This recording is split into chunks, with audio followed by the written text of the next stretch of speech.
Mr. Carter, the owner of the Mavericks, sent two people to my house in Tampa to persuade me to come to meet him.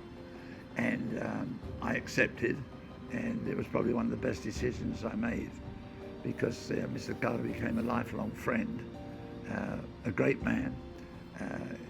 He was so supportive in those early years, particularly the first year when we were all new. So we got this bit of a bond, me and Gordon, and he played for the same pro club in England that I did. So that's where I started, and then I got in the first team at 17. Played, professionally in England. Was about 5 years, and then Gordon knocked on my door. I've just got the job in Dallas, the Sidekicks. It's an indoor, and I loved indoor, even when we played five-a-side in England. So I went, indoor? So he said, come over for 10 days.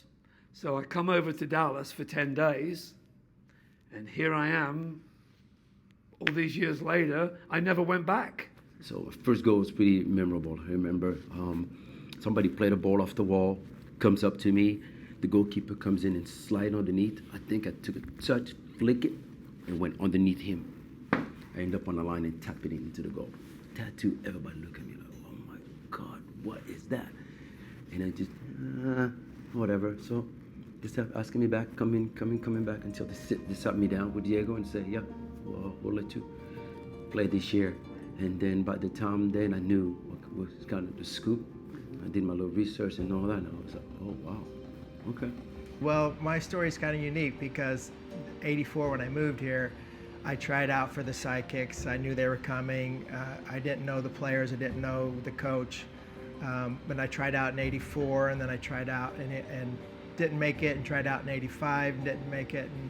And so finally, the third year, I did make the team, and Gordon stuck with me. But even though I wasn't on the team, I went to pretty much every game just to kind of watch and see how I could learn and go from there. So finally, after that third year of seeing the team develop and play and gradually get better with Gordon's coaching and the players that they brought in, and then the fortunate that I guess Gordon saw some of the stuff that he was looking for, that consistency or some of that hard work, knowing that I wasn't going to quit, because it took me 3 years to make the team.